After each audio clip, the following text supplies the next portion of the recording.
Hey everybody, it's Master Galengeist here, bringing you my review for the season finale of Moon Knight, Gods and Monsters.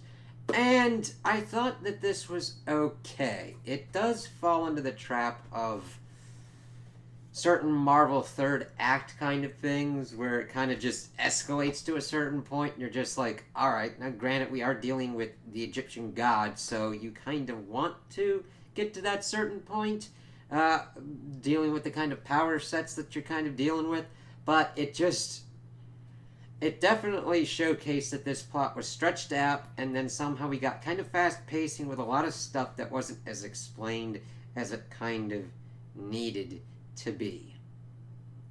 And some weird overall things that, like, on the concept, I'm okay with. The execution just gets into the way of most of the things in this episode. And granted, it's like one of the shorter kind of episodes in this season, which I'm like, alright, you kind of needed more time, but do you? So we're kind of split up between what's kind of going on in the real world and what's going on in the Egyptian afterlife. So let's get to a certain point. Let's detail stuff with Mark's stuff into a certain point, and then get into Layla and Arthur Harrow's kind of stuff. So Mark is in the Field of Reeds. He likes the peace and everything, but he does not feel right leaving Stephen in the sands of the Duat for what's kind of happened to him, which I kind of wish they kind of dug into it more, because it's interesting to kind of understand to see if Mark has become more whole, or if that's an aspect of himself that he understands that he kind of needs and that it's still not there, having it kind of removed and allowing him to be in this kind of peaceful afterlife. He kind of has detailed that he doesn't, he could be in his mind that he isn't worth it, or that he doesn't want to pay that price for it. And he decides to then leave the Field of Reeds, as Taweret is like, if you leave, you can't come back. So it'll be interesting if he like dies again, and it's like, hey, you can't go to the Egyptian afterlife or whatnot, or you can't go to this afterlife or whatnot. If you can get kicked out of various different afterlives. These are the kind of interesting kind of conundrums that I'm more like wanting to know about, more interested in seeing about. But yeah, I do like that he decided to be like, no. He grows back, and he like talks about how Steven was kind of the superpower and everything. And I like it. It's a little bit on the nose for me, but it still works out as he's able to kind of like, he's turning into sand. He puts the heart kind of in both of their hands, and they both come back together. And we see the gates of Osiris open up as they go back to Mark's body, except this time at one with each other. And you see that throughout the rest of the episode as they switch back and forth between Mark and Steven effortlessly.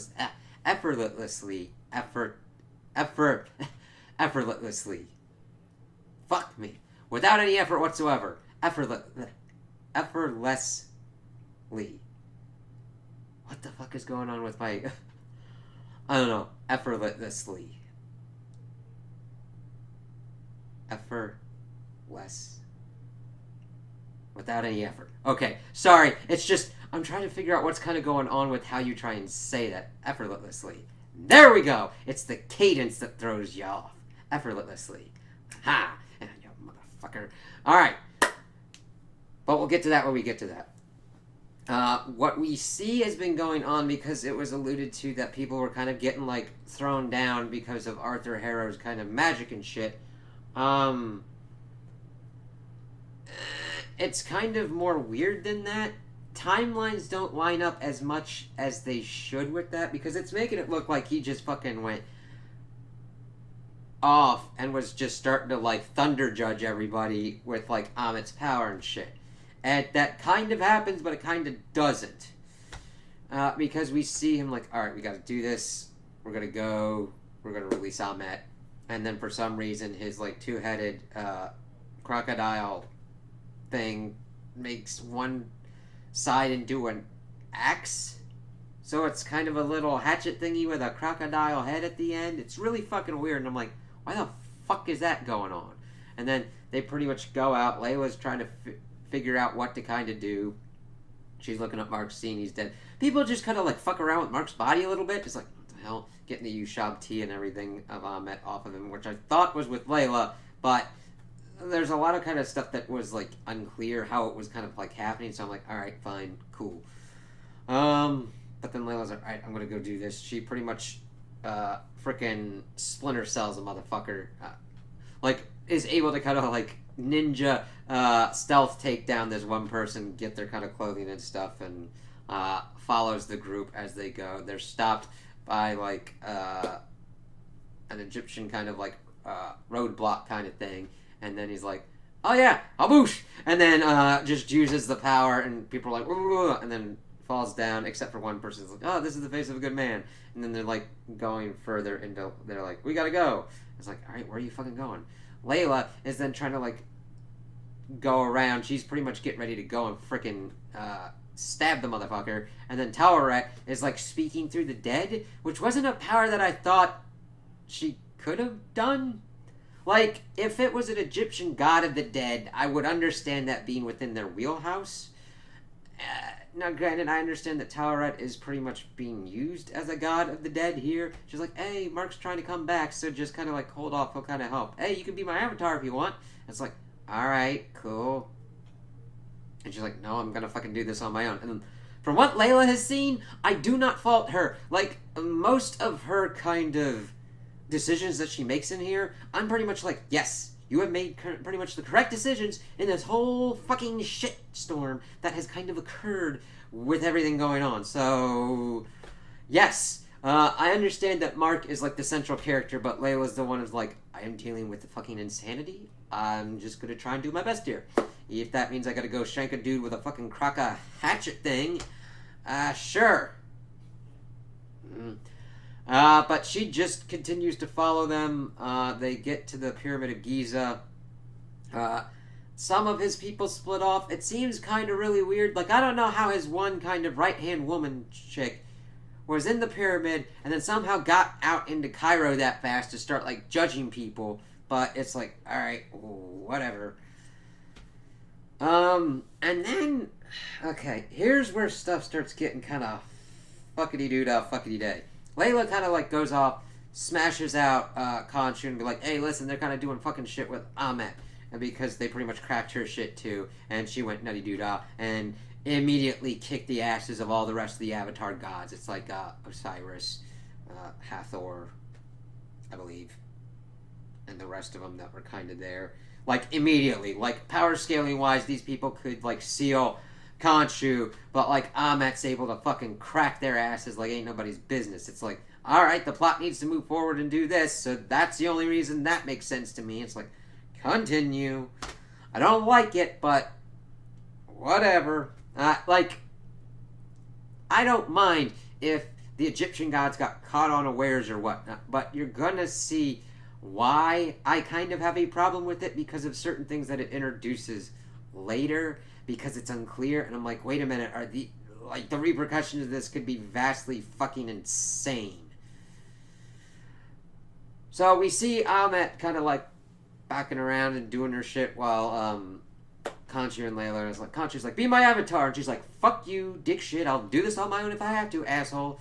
It's just like, fuck. But of course, that's about when it dovetails that Mark's able to get back to his body. He's like, hey, Mark's back. Goes back, pretty much bonds with him, like, almost immediately. He gets back to life. He's like, yeah, you're in a body that's got 2 bullet holes in it. How the fuck's that gonna work out for you?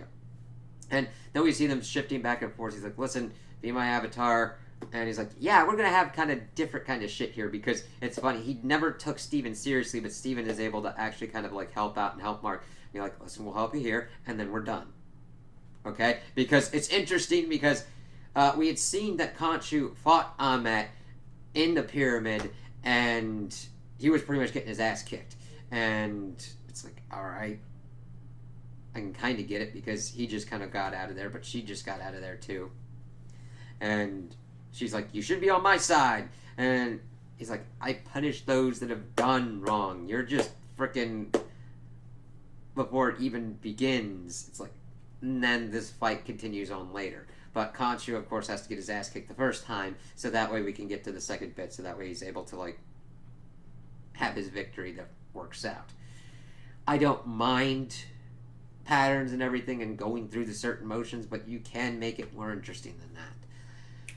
Yes, I had to make sure about that, because then we see that Ammit pretty much chooses Harrow as her avatar, even though he's unbalanced. He's pretty much ready to die and accepts his fate for what he has done and everything. But she's like, no, the last avatar I had was perfectly balanced and stuck me in stone for like 2,000 years, so I will hold off on your death. It's like, isn't that kind of interesting how you're claiming to follow certain things, but then you're like, hey, if it's in my benefit, I'm gonna break them motherfucking rules. I'm like, alright, you cracking asshole. Whatever. So he then has boo-boo eyes, which I assume means that he's an avatar. Now, what I'm going to talk about now is something that is unclear within this. I do not know what it means for them to be an avatar. What I thought is that they were bonded or whatnot. Because the whole thing that people, like, the whole kind of fucking plan that we get towards the end of this is that Osiris' death gives this information before he, like, fucking croaks. Well, or at least his avatar does. He's like, yeah, the only way to fucking kill God is to bind into a mortal form and then kill him. I'm like, wait a minute, that could have vast fucking repercussions upon, like, if you kill a god that is supposed to handle certain kind of shit. Wouldn't that create a power vacuum that, like, either a god's gotta take over or that shit would go fucking nuts? Okay, hypothetical scenario. I created a mythological pantheon, and if I followed these rules and the god of chocolate fucking gets ganked by fucking Sam and Dean because he was acting like a fucking asshole and they fucking bound him to a mortal form and just fucking racked his ass, does that mean that, like, you could just do that to any kind of god? That kind of defeats the purpose of being a god in that kind of way. Like, granted, you should be kind of beefier, but it's really kind of like, granted, if you turn a god into a mortal, I get that more, but it's like, okay, if you're, like, bound to it, isn't that the same as the avatar? And every time you are an avatar, you would, like, get killed? So what's the fucking benefit of being an avatar? Wouldn't you just fucking mind control a motherfucker, and then be like, ah! And then, you set him to do whatever you fucking want, and then you're like, hey, back the fuck off, this thing's gonna die. Arr. Like, the fuck? And then Ammit is, like, supposed to help judge the souls and where they kind of go in the afterlife. If you killed her ass, would that mean that the dead would just be like, hey? Would it be like fucking Ghostbusters? It's like, cats and dogs living together. All kinds of shenanigans and zombies and ghosts and spirits and shit, you know? That becomes an important question after you get to pretty much the end credit scene. But again, to my chocolate thing, like, would it go out of whack? Would chocolate disappear? Would chocolate turn into some kind of amorphous kind of form that would take over the earth because it's not in any kind of, like, balanced mode anymore? Who knows? Alright. So, Mark and Steven are able to get their whole thing with Khonshu, which was good because it showed that they were able to get more on even footing and actually have some kind of closure with their abuser of Khonshu. Because Khonshu, even though has helped them, gives them healing powers, gives them fucking cool-ass superpowers and shit, he has been abusing them and manipulating them and doing different kinds of shit, so I kind of like that. Layla has gone around and seen everything going kind of nutty, gets that information from the Osiris avatar, and then decides to become Tawaret's avatar, and she's like, alright, cool. She almost gets, like, killed by a thing before she bursts out in her kind of outfit, which is actually pretty cool. She's got, like, wings and daggers and shit and has the same kind of, like, augmented physiology that Mark does. And I'm like, alright, this is cool. Like, it doesn't seem that, like, Taweret would do shitty kind of shit to Layla, and she seems to work out pretty well for this. So, let's see. Mark pretty much pops in. They kind of, like, are like, alright, we gotta kind of do this. So, we see that Ammit is being in her full kind of form, sucking up shit as Arthur Harrow's going around utilizing his fucking purple jizzing cane of Axitude to fucking have everybody be like, all right, you're judged, you're judged, you're judged, and it's like all talking about like supposedly stopping all these people, and I'm just like, look at that crocodile motherfucker over there. She seems to be eating that shit and getting bigger and getting stronger. That seems to be a fucking conflict of fucking interest. All right, that needs to be brought up. Oh, I'm helping the world. You're also becoming more powerful and eating souls, which actually is kind of fucking weird and kind of like breaking the balance of kind of shit. Don't you fucking think? You goddamn asshole. Fucking dick. Ugh. And I'm just like, I wish they had kind of delved into that because you see her eating this shit and it's just like not brought up. It's like, alright? You're supposedly trying to help this world and everything like that, but this is just being like, this person could potentially do a dick move. Let's just essentially kill them and have their soul eaten by a giant crocodile person. Yeah, how about no? There's better and just ways than that. Just saying. Super Saiyan. Let's see. So that's kind of going on. And then we see that Khonshu starts fighting with her and everything like that. She, of course, keeps bringing up that he should be on her side. And why are you fighting a battle that you're going to lose / fail? He's like, because it's my choice, which you don't give others. And I'm like, that's a good one. They do have nuggets in here that kind of work, and I wish that they would expound upon more. And they just kind of don't. Very kind of surface level kind of stuff. I was like, alright, cool. So we just see them kind of fighting and doing everything. We had seen that after they had, like, Mark had pretty much gotten flown. Pretty cool in his Moon Knight kind of stuff. But him and Layla team up. They're kind of going through. And we get this kind of cool-ass fight scene, which we see Layla doing some kick-ass shit. And we see Mark and Steven switching off back and forth between, as we see Mr. Knight being able to utilize these kind of, like, it's not a bow staff, but it's, like, these, like, fighting batons.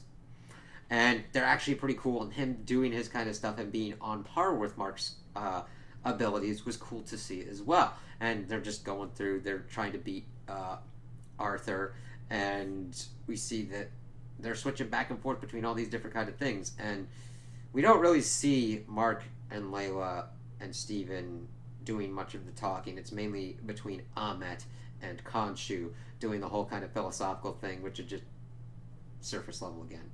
But they get into a certain position where, like, people are getting kind of, like, in harm's way. Layla's able to stop this van, and this was just... I like the idea of this. However, it is in the middle of a battle with people that are empowered by godly beings. One of them having a Kraka hatchet thing that is jizzing out purple energy that could rip your soul from your body. It is just neither the time or the place for Layla to, like, stop it. And this person's like, oh, you're an Egyptian superhero. And she's like, I am. And I'm like, wow, I get why they did it. And I'm not opposed to that. I'm like, oh, yeah, cool. She's pretty fucking awesome. I get that. It's just the timing of it is like, girl, you're about to, there's, like, shit going on. It would be better to, like, come after the battle and be like, hey, you're pretty cool out there. What's your superhero name? What's your shit and everything? I'm just like, again, it's the execution of it and the timing of it more so than, like, the message. I love the message. I'm like, yeah, she's an Egyptian superhero. That's cool. And it's tied to, like, the Egyptian mythology and everything. I'm like, yeah, that's kind of cool. But you kind of would rather talk about this at another kind of spot, you know? And Mark is pretty much, like, almost getting killed by Harrow, and then he blacks out, and he comes to, and he is beaten the unholy fucking shit out of a lot of things, and as pretty much has Harrow down and almost dead. It's like, what the fuck? Because Layla had, after her whole thing with the girl, got, like, stopped and, like, pinned on something, on that kind of van thing, and she's like, what the fuck did you do? It's like, I don't know, I didn't do this. It's like, alright. So, the thing is, for some reason, you need at least 2 people, so we've got Khonshu and Taweret as their avatars, and then they just take Harrow to the Pyramid of Giza, do some chanting with some purple stuff, and Ammit is sucked down into him, and that is that. I think Layla is still bonded to Taweret. I don't know. Now granted, as long as Tauret isn't like a dick like Khonshu, I wouldn't see any kind of big downsides to being Tauret's avatar. I mean, she got a kick-ass suit, she got kick-ass wings, and she got some kick-ass weapons. There isn't any much of a downside unless her mission was just like, I don't know, being a dick. And that's pretty much Khonshu's mission. I'm like, will you protect the travelers of the night? Yeah, beat that motherfucker down. What? Beat that motherfucker down. What? Beat that motherfucker down. What? Oh yeah, I'm gonna take your girl. What? Fuck you, man. Eat my ass. It's like, yeah, like as long as it didn't get to that point, yeah. So we'll see if she kind of pops up because as when we get to the pretty much the end of this is pretty much wrapped up to the point where it's like, okay, there's no big earthly. Well, granted. MCU changing shit other than, hey, there's the Egyptian gods and they're fucking doing some crazy shit. Even though we've got, like, fucking space gods being like, yeah, we make planets into babies. Big ass motherfucking babies. They gonna fucking suck that life and become giant space gods, dude.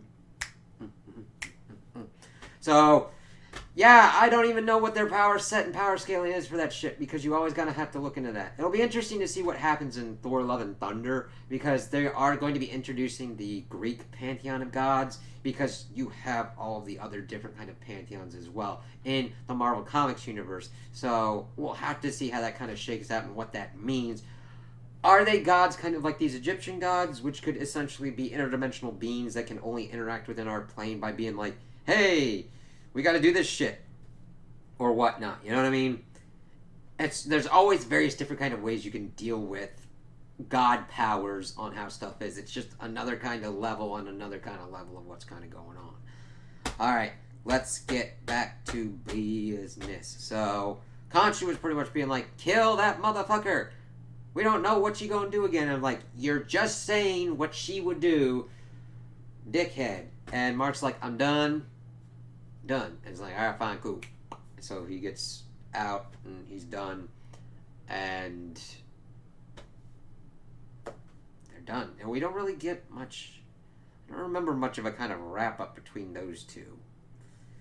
But we see that Mark gets into his fucking mental head space asylum thing for some odd reason, even though I thought we were pretty much done with that as we again see that they're kind of tag teaming and tell Hara to pretty much fuck off.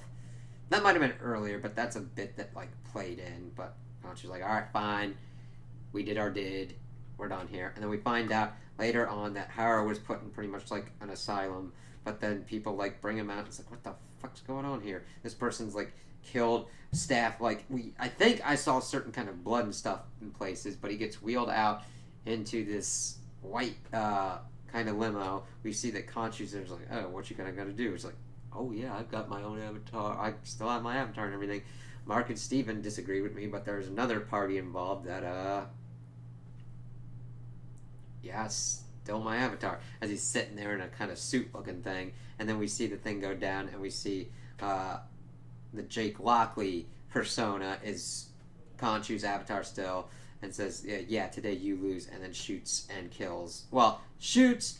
We don't see a dead body, but it is implied that Arthur, Hera, and Ammit were killed, which could do vast repercussions or whatnot as they drive away with a car that's got license plates that says Spectre on it. And it's like, ooh,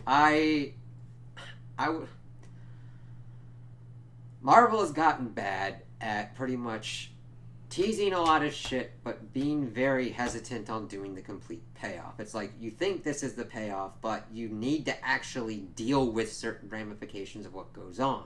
If you don't deal with those, it's just tease after tease after tease after tease, and you're like, oh, but we gave you a payoff. It's like, no, you just did another setup, and hopefully you do a thing on the story. Marvel didn't used to do that kind of stuff. They would do teases and then there would be a good payoff. Like, we go from Iron Man going through all the phase ones, Avengers. Go after Avengers, we get phase 2 building up, we get Age of Ultron. I know, that's got problems too, but you at least get a payoff of kind of the ramifications of Tony going through the Avengers and having his PTSD and everything like that. Then you go through Phase 3. You end with Infinity War and Endgame with the whole Infinity Saga and all the Infinity Stones and getting all the various different kinds of payoffs and everything going on with that. I just hope that this kind of works out better. Out of the Marvel shows that I've watched, it is not as bad as WandaVision. Because I could essentially skip a lot of that shit, and then it still had problems. And then Falcon and the Winter Soldier had problems. I would almost put this on par with this. My two ones that I like the most and I think have the least problems are Loki and Hawkeye. Mainly because they just work better and deal with other kind of things like the multiverse and what kind of goes on with that. With Loki's case and Hawkeye just essentially being like a die-hard Christmas thing and introducing and getting us some kind of payoffs and fallouts for things for like Black Widow and getting us set up for the next generation handoff to like Kate Bishop. Here, I was interested in Mark and the whole Egyptian stuff, but they don't dive as deeply as I think they should, and they just put focus on certain things that they didn't really need to, or not focus on certain things they didn't need to. They stretched out like a plot that could have been done in a shorter amount of time and a lot more focused on certain things, or like fleshing out the certain mythologies and our understandings of them and how they interact with the MCU overall. So since this is also like as a finale, it works. It introduces a lot more problems than I would have liked, but it doesn't completely and utterly shit the bed. Like, I've seen worse things that have like fucked over certain things. So yeah. Oh yeah, I've seen worse. So I would say it's just like and overall, if you're like, I don't know if I'm into this,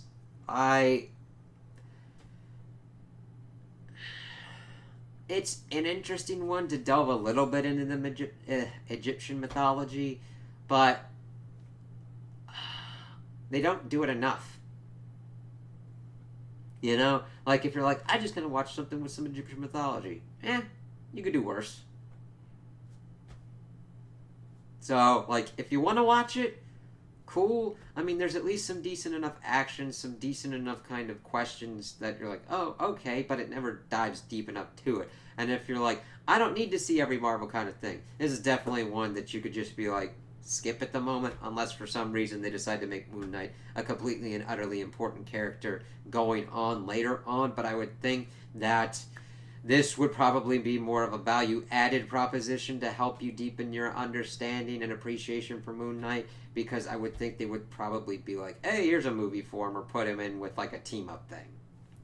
And then they will probably give you just what you kind of need to know. So, yeah, it's okay. I've seen worse, but it's like, it was tipping more towards like Falcon and the Winter Soldier not getting completely as messy, and more Falcon and the Winter Soldier / WandaVision, though I think WandaVision is the worst offender with certain things of what they've done out of the MCU shows at this point.